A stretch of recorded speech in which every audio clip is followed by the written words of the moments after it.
Good morning sa lahat. Mayong buntag. Ako'y maagang nakababa. Bibili ako ng mainit na tinapay. Pero inabot ako ng ulan. Ayan, nabot ako ng ulan, guys. Ayan si Kuya.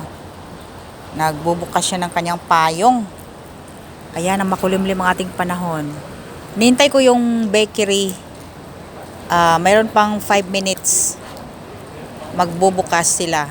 At marami na silang naka-display na tinapay. Ayan! Thank you for watching. Maulan na umaga po dito sa lugar ng Hong Kong. Ayan ang dagat. At yan ang daanan ng train. Ayan. Salamat po. Thank you for watching, everyone.